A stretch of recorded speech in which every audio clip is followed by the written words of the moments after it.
Excellent. Thank you so much, everybody. We have some new people in the room, right? So I'll just introduce myself again.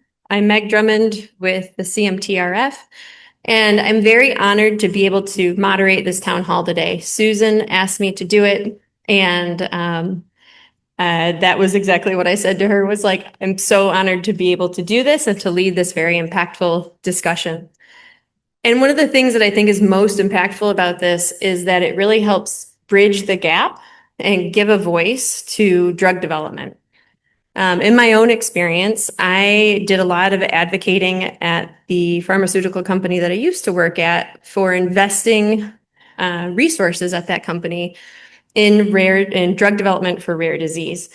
And for me, always being armed with having spoken with patients and participating in events like this was immensely helpful, because it really makes a difference when you can personalize something and say, not only are we developing drugs because it's scientifically interesting or because our investors want to see it, but this is the real impact that we're going to make in a patient life. And nothing tells you more about that impact in the patient life than the voice of the patient themselves. Today, we heard a lot of really fantastic progress in translational work. And I want to thank again the Scientific Programming Committee, because I think the way that it was laid out was very eloquently bridging basic science through to translational. With each one, we got a little bit closer to the patient. And now going into rounding out today and going into tomorrow, which is our patient day, we are now going to have this town hall to facilitate that. So without further ado, you don't want to hear my voice. We want to hear their voices. So on our panel, we have two drug developers from biotech. If you could raise your hand, we have Carl Bjartmar and Mike Schmidt. Carl is from Augustine and Mike is from 82VS. And then we have four patients. We have Eloise Schlafly, we have Stephanie Carmody, we have Alex Ferrara, and Paula Hamilton. So I'd like to start out with having each person give a little bit more of an introduction to themselves. And the question that I want to ask, so introduce yourself, tell us a little bit about yourself, and then also if you could tell us a bit about what motivated you to participate in this panel today when Susan also asked you to participate. Go ahead.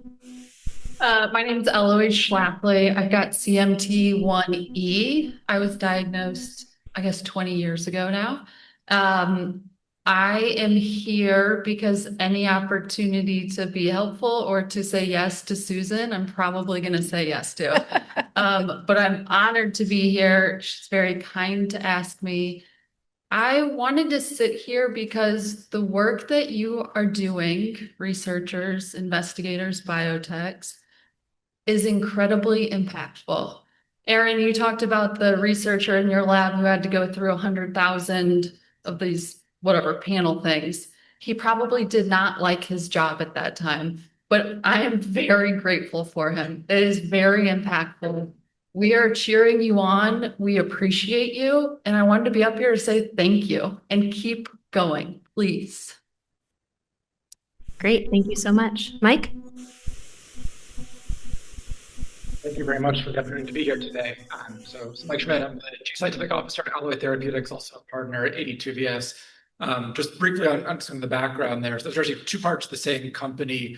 And we're a little bit unique as a biotech in that we don't actually have our own internal pipeline, that we're developing our own drugs and moving those forward clinically. Instead, everything we do is in collaboration with others. So in some cases, that's us acting as a CRO, providing drug discovery services for other biotechs, pharma, work with close to 200 partners there. We've seen 17 of those drugs move into the clinic.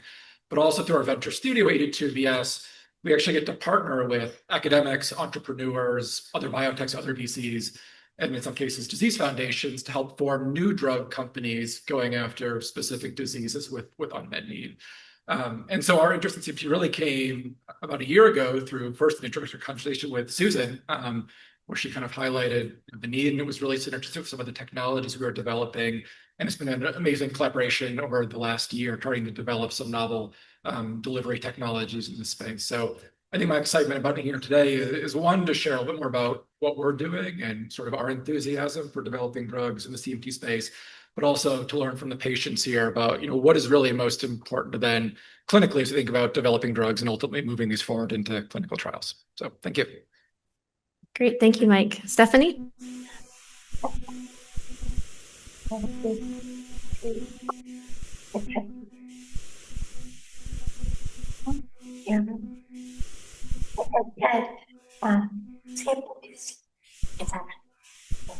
CMTC impacts reports or pilot task. Can't understand. Just ask to repeat it. I'm here today because it's so important for patients to be able to come by treatment and collaborate to talk about, what symptoms are the most important to us as patients to bring awareness that CMT isn't just one thing. There's a range of severity. There are people like me, Susie, who've had severe symptoms since birth, and had vocal cord weakness, breathing weakness, and there's pretty high unmet need. Treatments needed to be able to talk about our priorities, and we'd like to know what the drug makers, what you need to do progress to push the science forward. Great. Thank you so much, Stephanie. Tara? Well, yeah, thank you for having me on this panel. So, I have an academic background working in neuroscience, but for the last 20 plus years, I've been in clinical development, drug development, and for the last 10 years, working specifically with rare orphan diseases where, first of all, I mean, the treatment options are in general lacking, right? There's no treatment, and where also, the patient organizations are the communities are really strong. And I think that's the strength of that community, and it's really important. It's always important with patient input and patient perspectives. And so that's in general, and more specifically, right? If there is a gap between what we do in biotech and industry when we develop, for example, the studies and study protocols, if there's a gap between that and the expectations from the patients, right? I like to understand that and learn about that, right? So this is an excellent opportunity to have that that discussion and get those learnings. Yeah. I couldn't agree with you more. Thank you. Alex? Hello, good afternoon, everyone. I am a CMT advocate patient myself. Real quick, a little bit about myself. I work for Bank of America for the last 20 years. Married with two kids, young kids, and I was diagnosed officially early this year.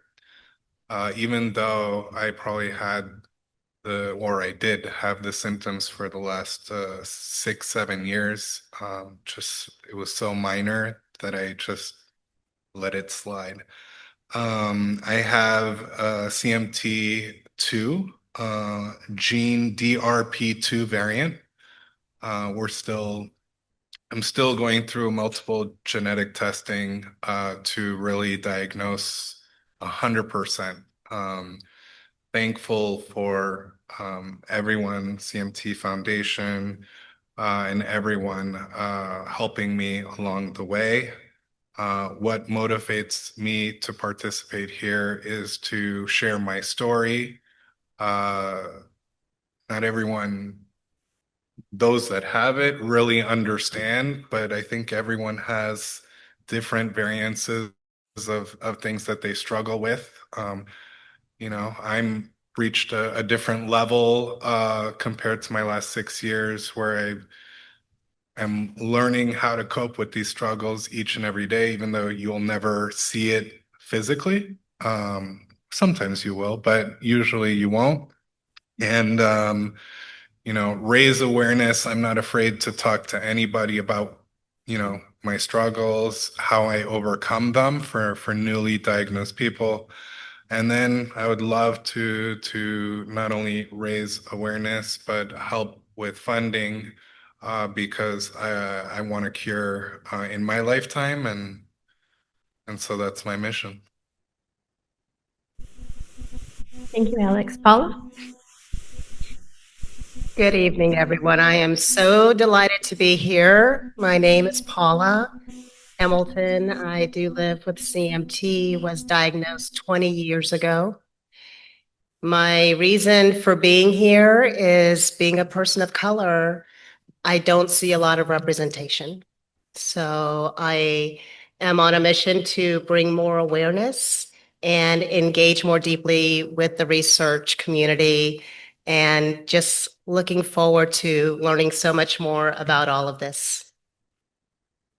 Thank you so much, Paula. So I have a number of questions, but we can also open this up to audience questions. While people are thinking about that, right? I'm going to ask another question. So we'll start with the drug developers. You could tell us a little bit about what motivated you to study CMT, and what about this particular condition drew you in? Sure. So I'm happy to start. Yeah. So as I mentioned, we don't have our own internal pipeline. Everything we do is in collaboration with others. So often it comes down to finding really great partners to work with to develop these drugs. And so a lot of this actually, again, was quite opportunistic from an initial discussion with one of our team members and Susan about 2 years ago. And I think what came out of that discussion on kind of the scientific side was that delivery was a real limitation for CMT therapies, that there were, well-defined genetic targets for some subtypes. There's effective ways of modulating those genes through various oligonucleotide-based therapies. But there was a real core challenge of how do you get enough of these drugs into peripheral nerves and Schwann cells to truly be effective. And that was really well aligned with some of the work we were already doing. So, at Alloy, our core technologies are really focused on antibodies and oligonucleotides. So we have a lot of proprietary ways of building antibodies, building really potent, safe oligonucleotides, as well as pulling those together into antibody oligoconjugates. And so we'd already started some work in that space of how do we develop antibodies against certain shuttle targets, TFR being kind of the initial one here, that have now become very clinically validated in terms of delivering therapies across the blood-brain barrier. And there was evidence that similar approaches could be quite effective at delivering across blood-nerve barrier, may be effective in improving treatments for something like CMT. So there was a really clear, I think, scientific synergy. But I think beyond that, we just knew that there was a great partner with CMTRF, not only in terms of funding, but also as a thought partner. Our expertise is in drug discovery. It is not in sort of the science side. And so we lean really heavily on sort of the expertise from them, from their network of advisors, from kind of their access to the broader patient community to really help us understand, what is the unmet need? What is sort of the characteristics of a drug that we'd have to hit to truly be meaningful for patients? And so I think it really, did come out directly from that collaboration, our sort of enthusiasm about this. And I think it's continued to grow as we've sort of got to better understand, the disease in the community here. All right. So, for me, personally, when I, go into a program or project, there's like two criteria. The first is for it to be interesting to me is that it should be, an unmet need, right? An unmet need, and indeed for CMT there is an unmet need. And the other one is from a drug development perspective, you should have a promising compound where there's some kind of proof of concept. So if you have that, I'm all in for that. And in Augustine, in our specific case in our program, then as I spoke about yesterday, we have this HDAC6 inhibitor, right, which has promise in a number of different neurodegenerative and other indications, other diseases. And what we did was to try that in a number of different animal models. And also, as I showed yesterday, there was really promising data and results in a CMT, both CMT2 and CMT1 models. And that in combination with this, obvious unmet need I think was very important for us to make the decision that this is an indication to go for, right? So that's sort of maybe the answer to your question. Great, thank you. Why don't we do some patient questions now? So if we could start with you, Paula, could you tell us a little bit more about what is something about living with CMT that you wish people understood better? Well, I have CMT1A, so we know that there are symptoms dependent on the different type of CMT you have. But one of the things I wish that people knew better is probably how much we suffer in silence. We are very strong. We try to live our lives as independently as we can. And I can say that I also live with some fear. I just never know from day to day how my life can change. So for me, those are some of the big challenges. Thank you for sharing that. Would other patients also like to answer this question? We can. Alex? So I would say to answer that same question, I agree with you 100%. When I wear braces, AFOs since the beginning of the year. So glad I wear these. Without them, and I live in Florida, so it's hot. And having CMT is awful in Florida with 100 degrees humidity. I think one of the symptoms that maybe you don't know is the extra effort that you have to do because at least for me, my sensory on the palm of my feet, it's neuropathy, foot drop. Yes, I don't have to wear foot braces, but if I don't, walking is very challenging. And if I have to walk long distances, then I start sweating profusely and it gets embarrassing. And the last thing is my stability. Standing in a room without having somewhere to lean upon makes you less confident. People would never be able to tell because I can hide it really well. You might think I'm drunk at times. I'm not. And yeah, it's hard. But I'm positive that. Oops, wait a minute.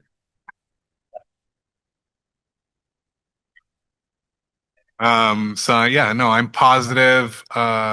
Just taking care of yourself is really important. And I'm going to have to in order to stay strong, stay stable.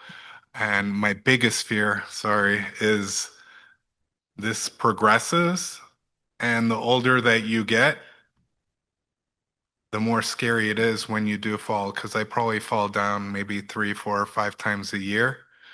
And luckily, so far, so good, but it hurts when you fall. And it will definitely hurt when I'm 67 years old. So.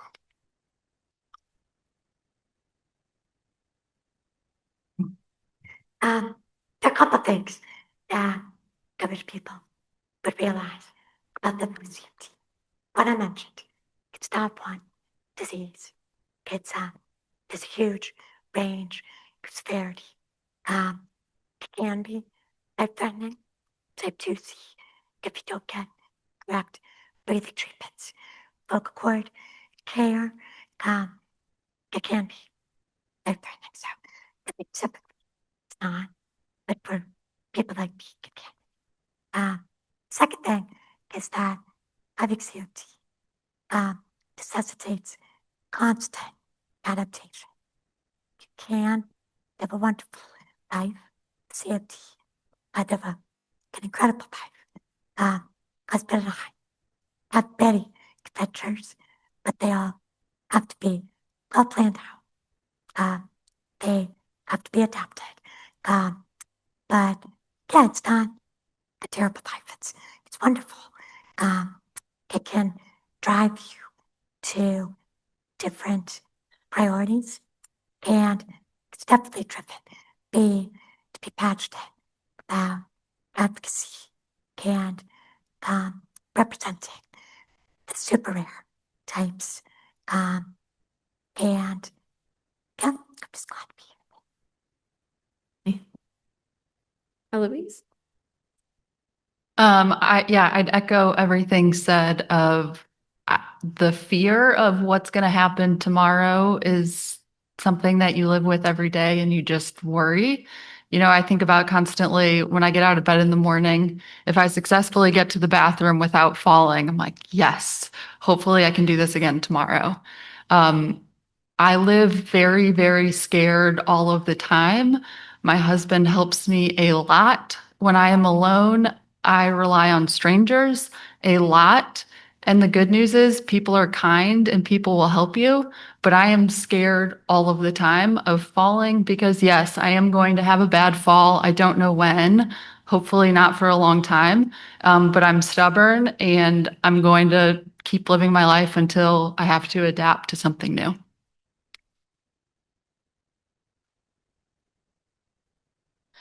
So this is really intended to be a town hall, and we've got lots of pharma representatives in the room. So if there are other patients who want to chime in, this is intended to be a full conversation. If there are things that you want pharma to know about your experience that maybe hasn't been represented so far, this is your opportunity. Raise your hand. We want this to be a discussion and with everyone in the room. And then conversely, for all you pharma people in the room, as you're thinking about the treatments, we want you to ask the patients on the panel as well as the patients in the room what's most important to you, or like the questions that are on your mind. So let's make this a little conversational. So if patients have things to chime in right now answering this question of Meg's, let's get this conversation going. It's really intended to not be only a panel discussion, but truly a full room discussion. So is there a patient in the room who wants to chime in on that question? What else are you thinking about on a daily basis? Well, Rob. Yes, me in the corner again. There's a few patients online that are trying to communicate. How do you communicate to your doctor about your neuropathic pain? And is this a common thing? I've had two people now message online about how to communicate that you're suffering with pain. Anyone who would like to speak up on Yeah, this topic? that's more, town hall, everyone. Okay, I can start. So I see my doctor, and you're saying specifically pain? Or Well, if it is a symptom, and if you've ever had an experience with communicating about suffering from pain, and then if there's any clinicians in the room about having patients communicate their pain, and is it taken serious or how is it treated? So, great question. So for me, maybe it's a little bit different, but I can speak if I didn't have my wife, who's a physician. I pretty much go to her for every single question. If I didn't have her, and I think there's so many people like me, I mean, there's a reason why it took me 8 years to actually do something about what I have, and I'm sure there's many more. But I went to a doctor. The only reason I got in front of a specialist from CMT physician, because I would have just gone to a neurologist for my feet, just anybody that was close locally. A good friend of mine who I play tennis with, told me, no, you need to go to this doctor. And I'm like, I'm not driving 2 hours to go to that doctor. He's like, trust me. And I'm so glad he pushed me to do that. But to answer your question, as far as pain, I don't really have too much pain. I know at least when the doctor tried to test me and every single joint on my body, it was this might be simple, but it's like a 1 through 10. What type of feeling do you have here, here, here, here, and there? Or he would just hit everywhere, and you see how I'm explaining things? And he would hit me everywhere, and he would say 2, 3. But I guess that's more sensitivity. I don't have pain, but that's really at least my story.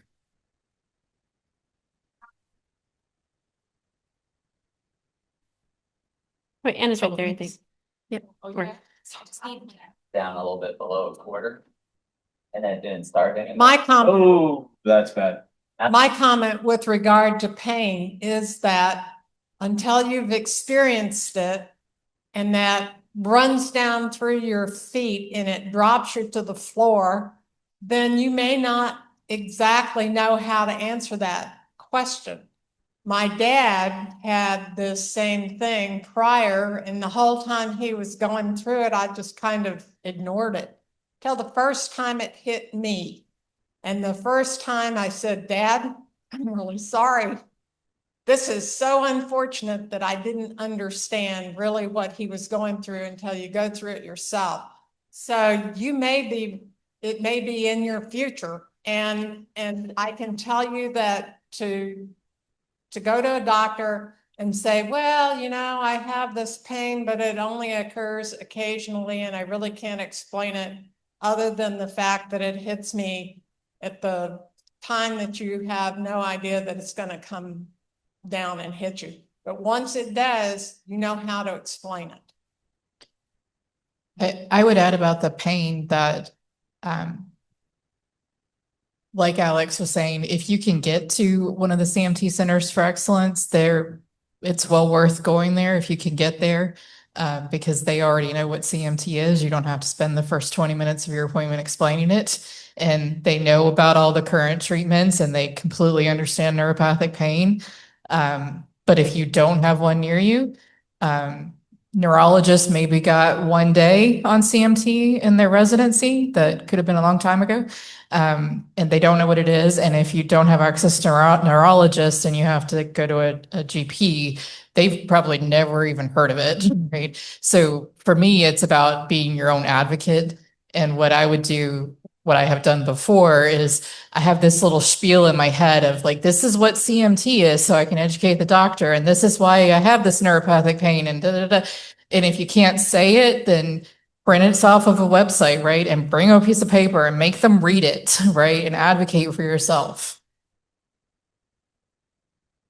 Thank you. Chelsea? I think what's difficult about specifically describing neuropathy and the pain that you're feeling from it is that it differs per patient and it can even differ per day. When we are forced to live with it and forced to ignore the pain, then eventually how are you able to describe it?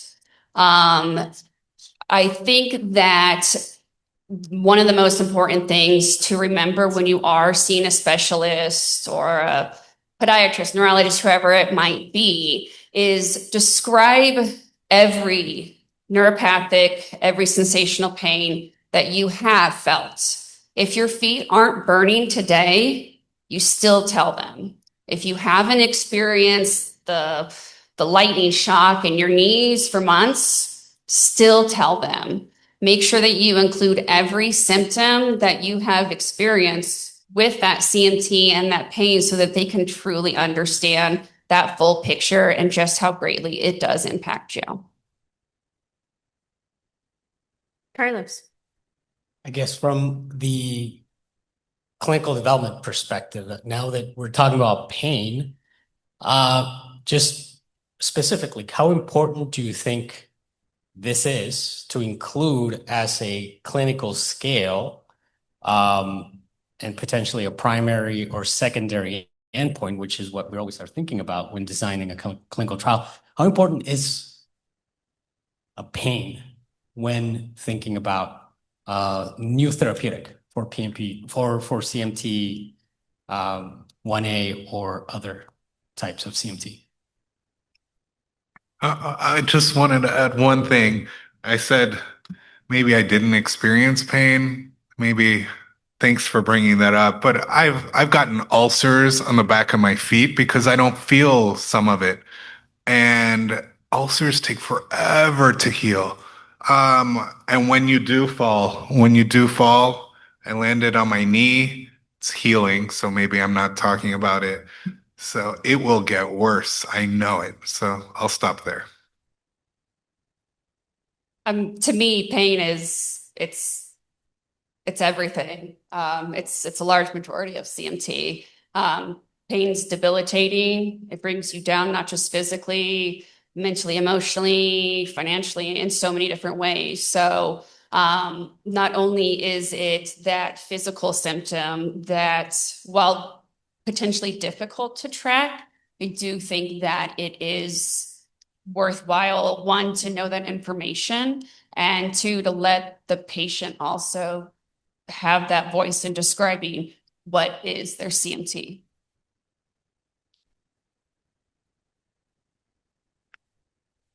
Oh, go ahead. Yeah, hi. It's been on my mind a lot lately, and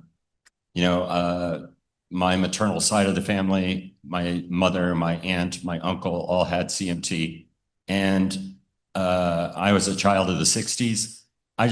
We all thought they were high strung, they were a little hysterical, they were maybe a little, I don't know, off balance.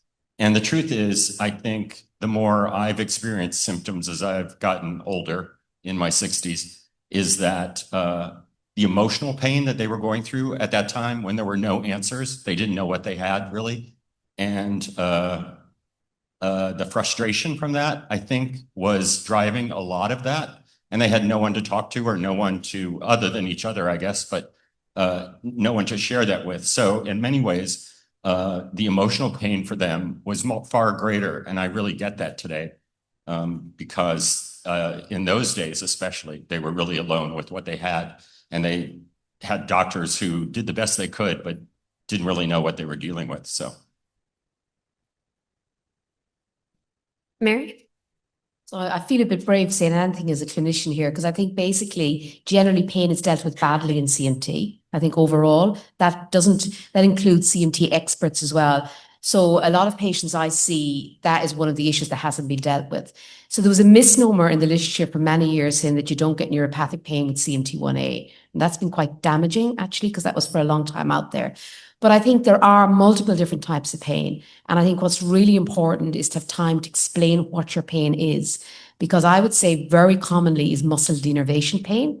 Patients get deep aches or muscle pain, which is to do with the muscles being denervated, which is different than neuropathic pain. And therefore the approaches might be different. So I think it's really important if you're going to see someone about the pain to try to actually think about your pain, what it is, and to describe it as well as you can, because it's very difficult. It is difficult to describe pain and people use different words. But I think the better you describe it, the better somebody might have it trying to deal with it and help it. But I think it is something as clinicians that traditionally we haven't been very good at managing. And of course, there's all the orthopedic complications that can give pain. And although patients don't feel pain if they're very numb, they may have pain elsewhere just because they don't feel it in certain places. So I think it's very complex, the pain, and I don't think we're brilliant at dealing with it overall.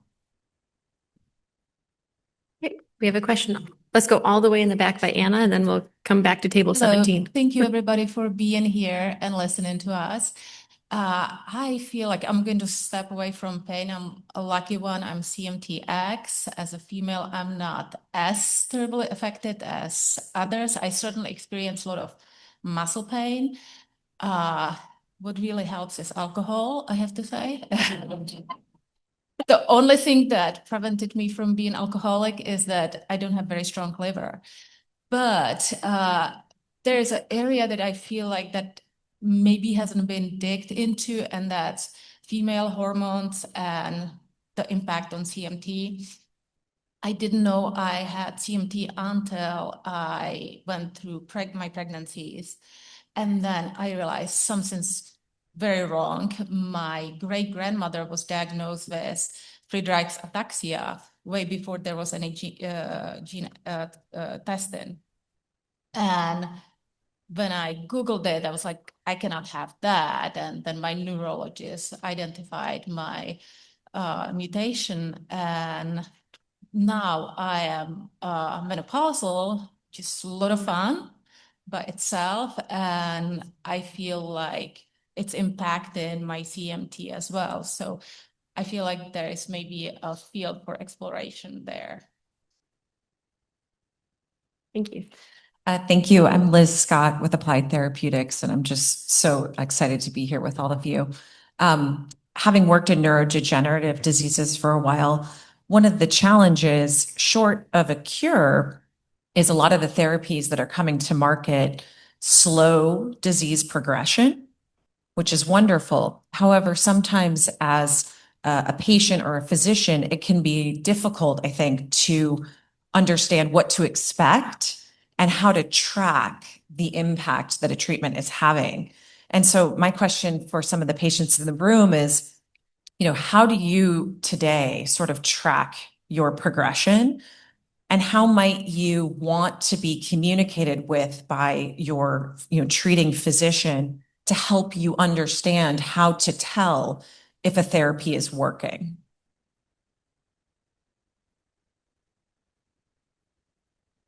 Hello. I know for me, in terms of how I track progression, it's just all about how I'm actually able to complete certain tasks of daily living. So obviously, I'm not, giving myself manual muscle tests each day or anything like that.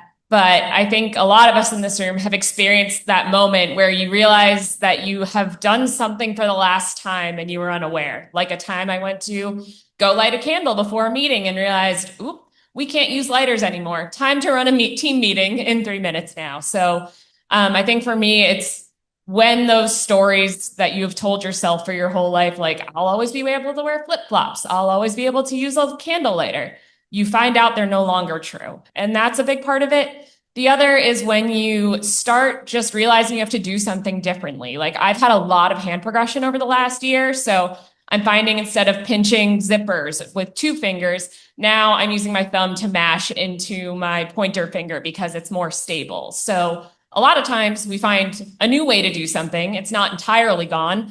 I'll hold down produce with my fist to cut it instead of with my fingertips now. But I think it's watching the way you do certain things shift and watching others slip away. Is it my turn? I'm Mary Kate. I have CMT4C, which is a recessive form, but it's also one of the more common forms. I'm happy to be here and thanks for the great question. It really, when you said that, it made me think, I have a daughter, and when we go to the pediatrician, we're always looking at like the growth scales and whatever, and our pediatrician always kind of shows us this chart.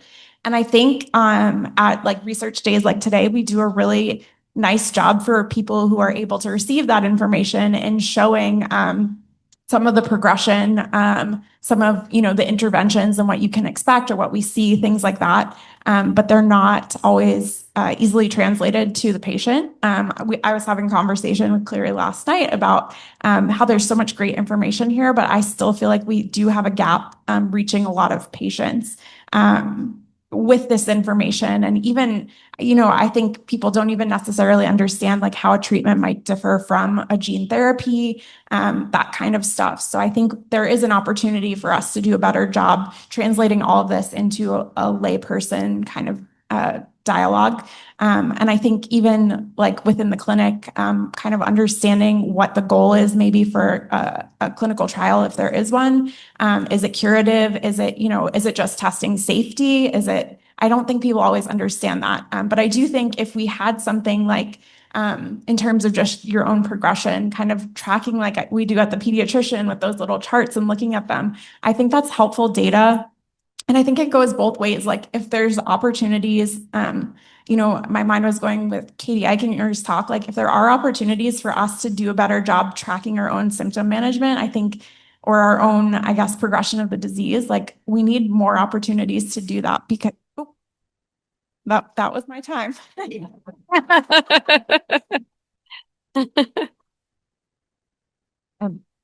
I'd also like to take the opportunity to relay a message from a patient.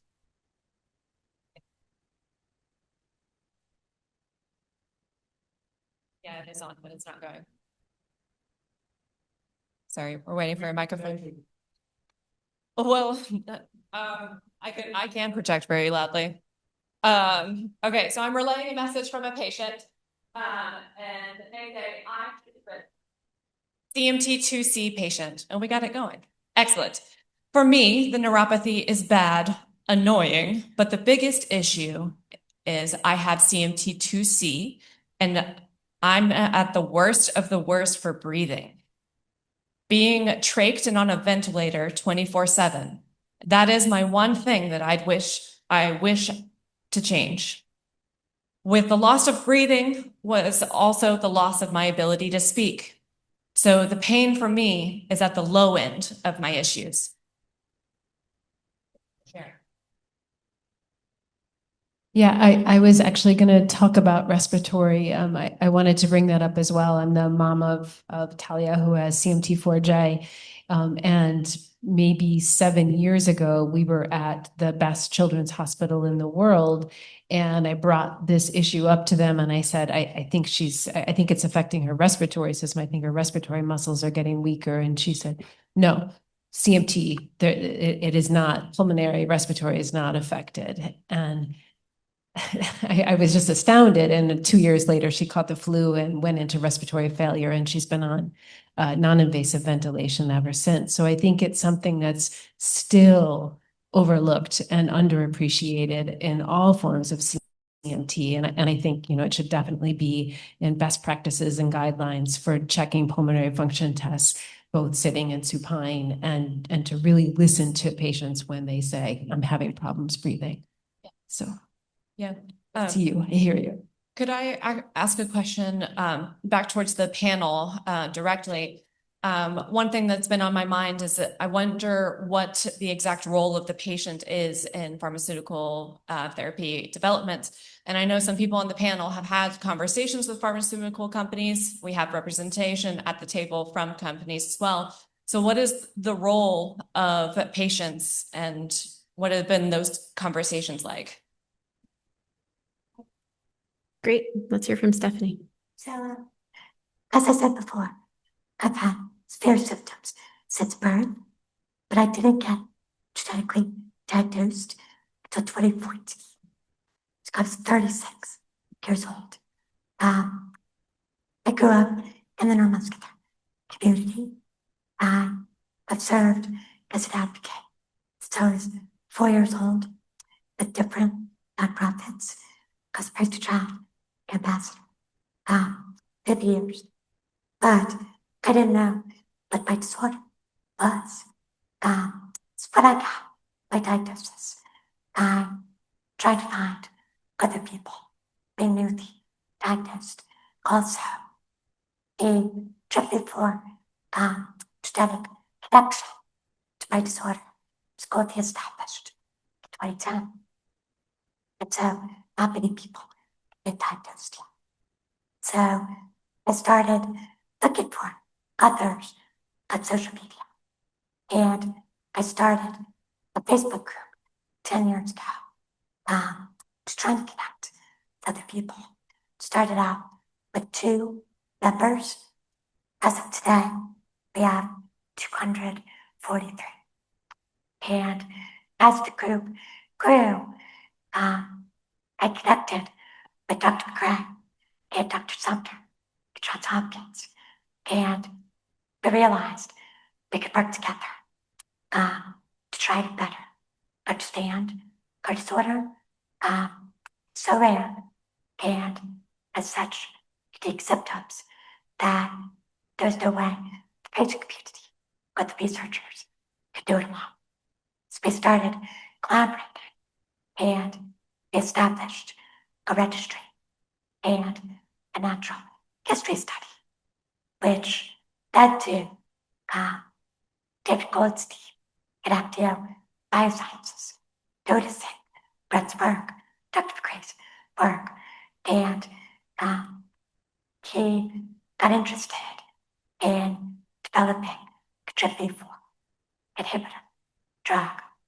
And I've been working with the researchers and Actio since then to bring the patient community together with the drug maker to push the science forward, to make progress, get nobody could do it alone at any side.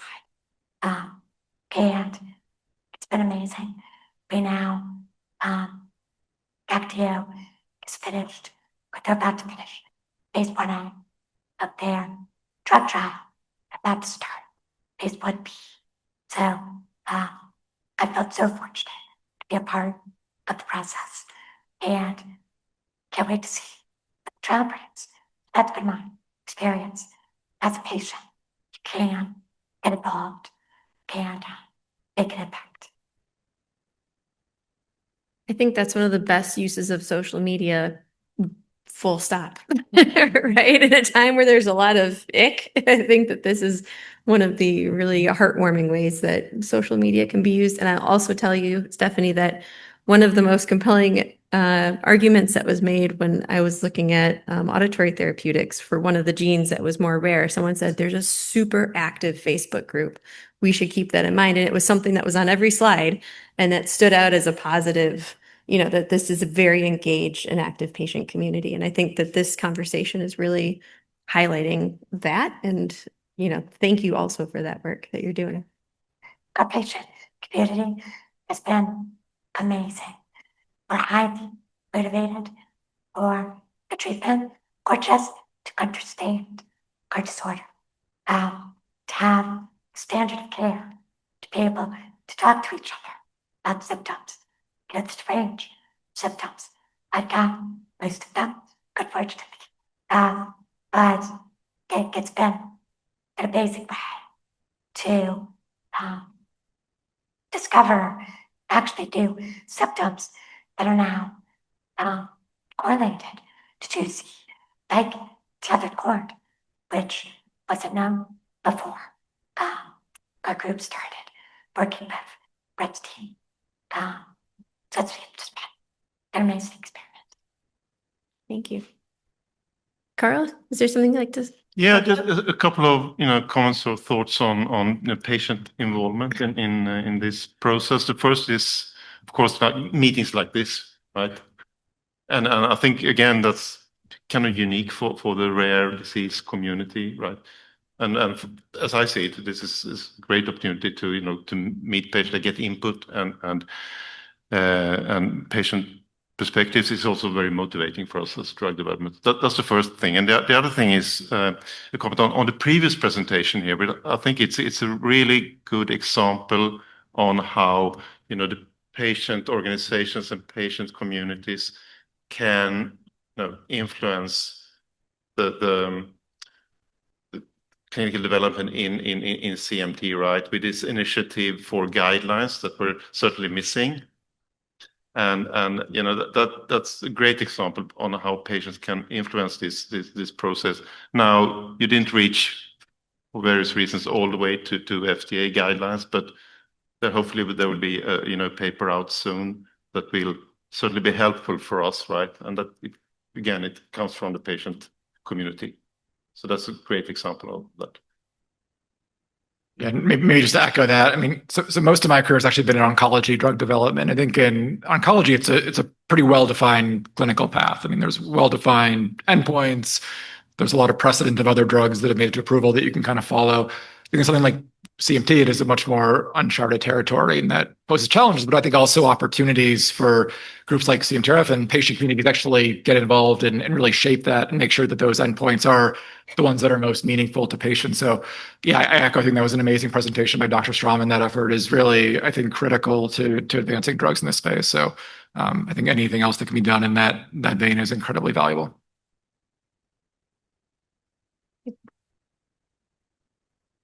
Oh, we have a microphone ready there, and then we'll come back to you.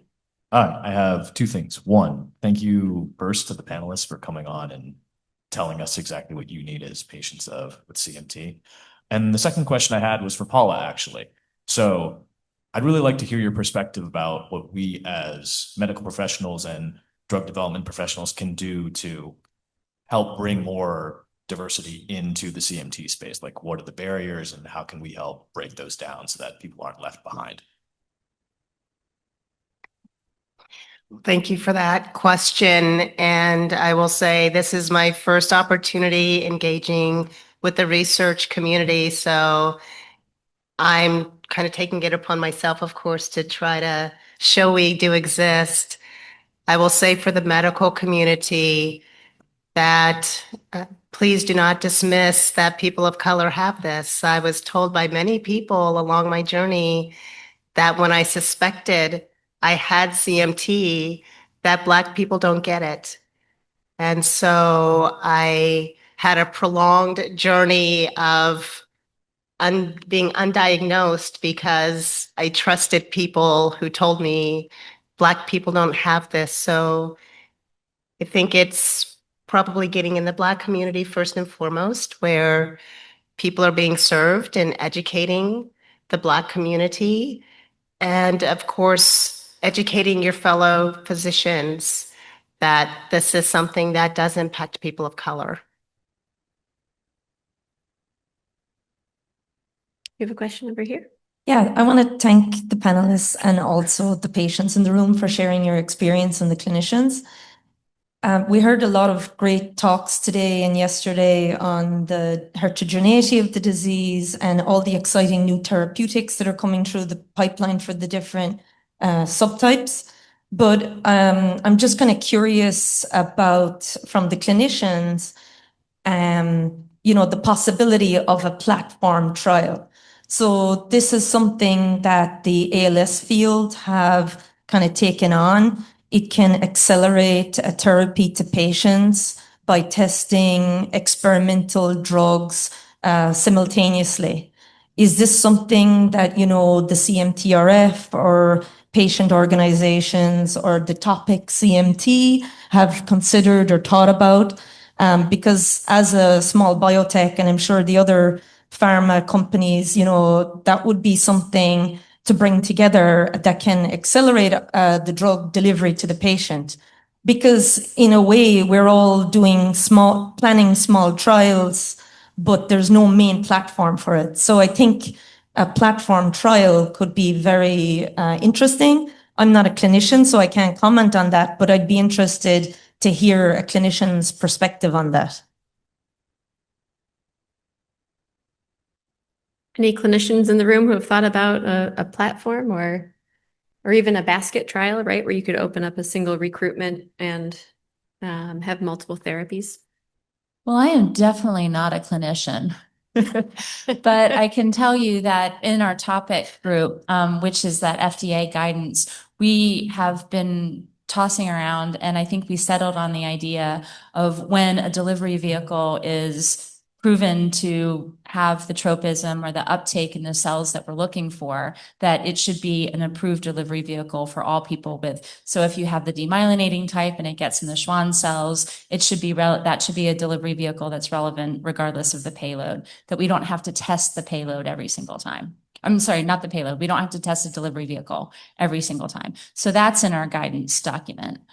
So we have thought about that because we think that's really important. If an AAV9 works in CMT4J and gets to the Schwann cells safely using this intrathecal delivery, we're not going to have to test that intrathecal delivery every single time. We know that that's a good vehicle if that works, for instance, and then we can change out the payload. So we are thinking about it that way. Does that answer your question?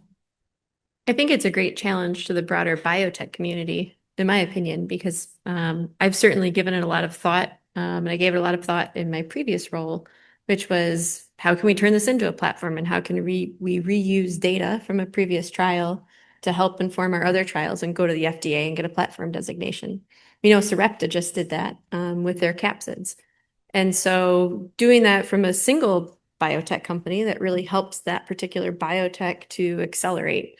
But from the perspective of the entire field and doing what's good in the world and helping patients, being able to share more data. And that's actually something that's really stuck out for me personally at this meeting, is I've seen a lot of very open data sharing and discussion. And it's, how we can create a mechanism through the FDA and through, multiple biotechs would be a great way to approach that. So speaking of trials, I have another question. And it's one that I'm looking for perspective from both patients and some information also from drug developers, which is in thinking about geography as you set up trials, right? So there's certain logistics that go into choosing trial sites, whether it's US or it's Canada or Europe or Asia.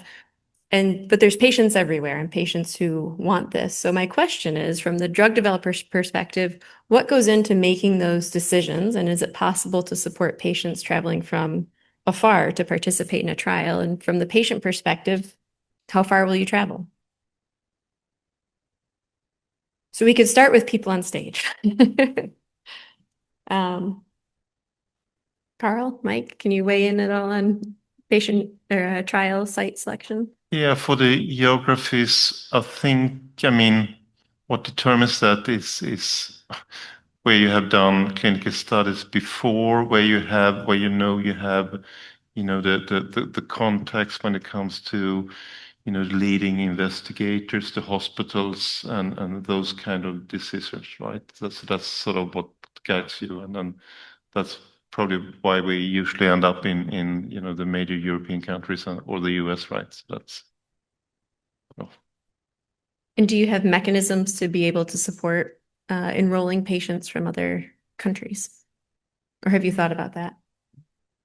Right. So the question was? Mechanisms to be able to enroll patients from other countries. Is that something that your team has thought about or that you have heard ways to do other that? countries than outside Europe and the US? Is that what you mean? Or? Yeah. Yeah, but it's also a logistic thing, right? You don't want to go too broad geographically because it's sort of operationally complicated, right? That's another aspect. Yeah, probably with follow-up. Yeah. Follow-up visits and yeah. Can we get we have okay. Yeah, I'm going to maybe start with a comment and maybe there's a question somewhere in there. So first of all, I said this to a few of you in conversations over the last day and a half. It's wonderful to see this kind of engagement of, for example, at NINDS, we don't call individuals afflicted with a disease as patients anymore. We call them as PWLEs, or people with lived experience that covers not just the patients afflicted with the disease, but also the caregivers, because they live the disease too. So it's nice to see all the PWLEs and having this engaged conversation. Kind of a thought to both, let's say, to the biotech and the pharma, if how much engagement you have with the PWLEs when you start thinking of a trial, or when you start discussing with the SABs, with the scientific advisory boards, how much of the PWLE engagement you have. And thought to both the biotech and also the academic researchers, is there value? I'm sure there's value, but is there a way to federate data and data sharing so that people can mine the data better and come up with targets, better targets towards drug discovery? So again, as I said, I started with the comment, but there were questions there with it. The questions don't need to be answered, but just something to think about. Hi, my name is Erica Allred. I'm over here. I'm a physician working with applied therapeutics. When we think about clinical trial sites, I think there's a lot that goes into it. One of them being, we're looking for large academic sites that are used to running some of these complicated clinical outcome assessments that have the space to put in the big stairs for the CMT FOM. So that's one thing. Sometimes when we think about trials in rare disease, we're using specific clinical outcome assessments that are not validated in other languages. And so say you have an assessment that's only validated in English, You're only going to look for countries that speak English, and you can only enroll those patients. If you're looking for things like accelerated approval and you're looking for confirmatory trial sites, you have to worry about dropout in the United States. If the drug becomes approved in the United States and you may have patients that are on placebo, well, maybe they don't know they're going to drop out and want to get on the drug because it's approved in the US. So then you're looking for a lot of ex-US sites to enroll your trials so that you don't get dropout. So there's a lot of different aspects that can go into clinical trials from a industry perspective. Thank you. Yep. Yes, another industry perspective, NMD pharma. And I'd say it's more to a question on mechanisms on how can we help patients to get from the other countries. I'd say it's also dialogue with patient organizations, because there are some representatives from Europe who can also cite, things that you don't probably think of in US.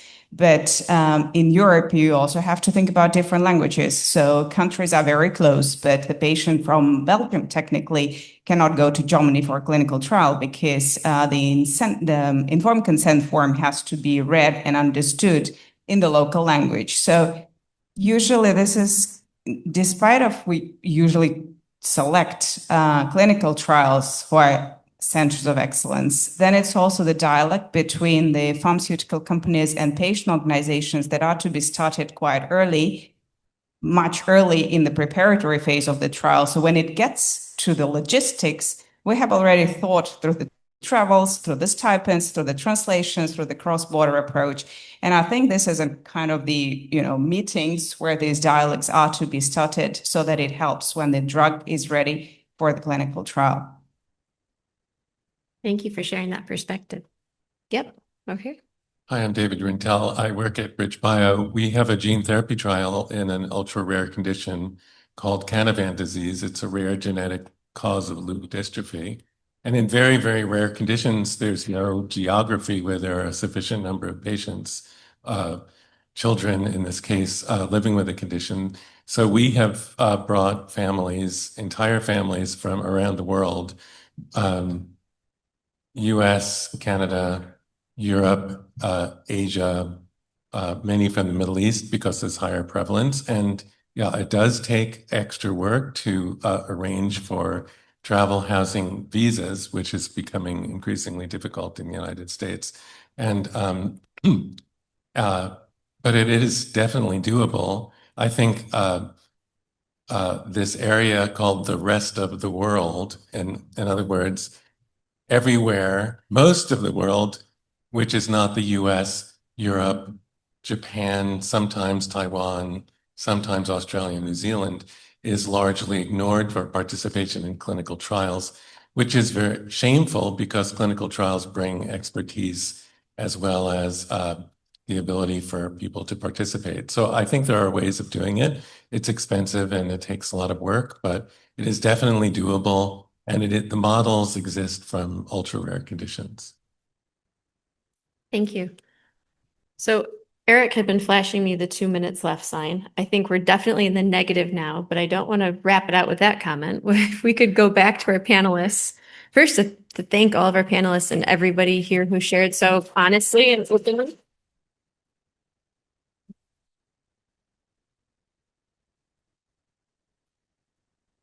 Like I said at the beginning, I think this was a really important dialogue and honest, open conversations and sharing, though probably at times can be difficult or uncomfortable, are very important for moving the needle for the entire community. So if we could close out maybe with a closing statement from everybody, if there's something that hasn't been asked that you would really like to share, then we can do that. Or I'm going to give you another one, which is, if you met someone who is newly diagnosed with CMT, what would be the best piece of advice, aside from coming to this convention and meeting Susan Rudiger? That's perfect. Come to this convention, but I would say it was mentioned earlier, but I can't stress how important I think it is to go to a center of influence and enroll in the natural history studies. I blindly enrolled in it. I didn't know what it was. I didn't understand it. And fast forward, now I understand why it's so critical and important, and you need to do it. Great. I mean, maybe a closing thought for me is I think this is an amazing opportunity to come together here and sort of have this sharing of thoughts. But this is obviously an annual event, and kind of how do we keep this dialogue going through the rest of the year? What is the information that's most helpful to hear from us as we're developing these drugs, and kind of the ways to communicate that, and also how can we continue to engage the patient community throughout the year? Past companies developing drugs and other diseases, we actually had patients come into the company and share their story, which can be incredibly sort of inspirational and motivating. And so just continue to think about ways to engage outside of this annual event. Thank you. Stephanie? I would say to a newly diagnosed patient, don't be afraid to get involved. You never know where connections can be. Talk to other people with CMT. Don't be afraid to reach out to researchers. I hesitated at first, but then I just couldn't try to find others that would do. So don't be afraid to get involved. Thank you. I'll say as a scientist, anytime I've ever gotten an email from someone who is a patient, it made my day. So yeah, don't hesitate to ever reach out. Carl? Yes, I just want to thank all the patients here for the input and listening to you. It's almost kind of overwhelming, right? To realize the complexity of this disease and the heterogeneity of the manifestations and so on. It is a challenge, right? But it's also like very motivating to further motivates us to do what we can to eventually have something we can provide you as patients. So thank you. Thank you. I agree. Incredibly motivating. Alex? Thank you. No, just for me, just coming here, being surrounded by all different people, whether you're treating this disease, coming up with a cure, whether it's people like Paula and Eloise and Stephanie, just we're all going through different things in some shape or form, and it's coming to events like these. I'm still new at this, still trying to understand more and more, and between today, tomorrow, it's just it brings so much more to me. So when I go back to my doctor, it helps, and it helps me continue to cope with what I have. Thank you, Alex. All right, Paula. Yeah, in addition to, as you all said, being here, conferences like this, and finding support groups so important. But I would say talk about it. It's amazing how many people have no idea what this is. When you tell them, I have CMT, they have no clue. So speak up. Don't be afraid to share with people that this is something you have, because the more you speak about it, the more awareness. That's what I would say. Thank you, Paula. Thank you again to our panelists, and another big thank you to Susan also for putting this together.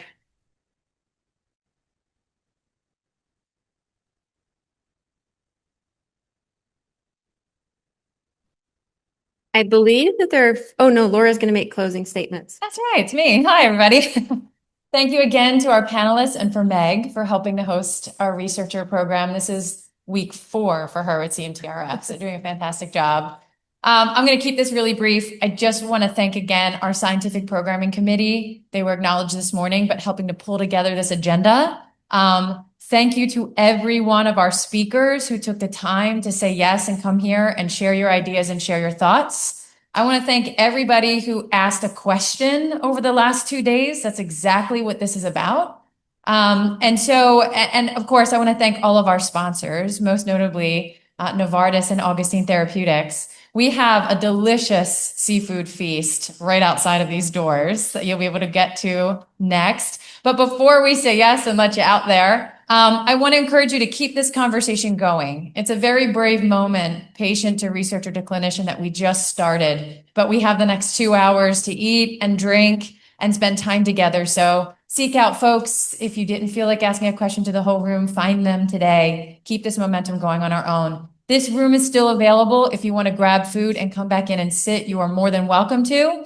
And finally, anybody with a green lanyard here is a staff or a board member at CMTRF. And we work all year long to help pull this together and raise funds and make connections. I want to thank the board of directors, of course, but I really need to acknowledge the rest of the staff. And I'm glad she walked in the room, because Vanessa back there in green, who's been at registration all day, I'm telling you, the minute you have a question, she had an answer 3 minutes before. So thank you. And thank you to all the staff to help pull the researcher day together. This does conclude this part of our program. Tomorrow is patient day. So we have a whole nother day tomorrow. And if you're staying as a researcher or clinician, thank you. Stay and enjoy that portion of the weekend. So with that, dinner drinks.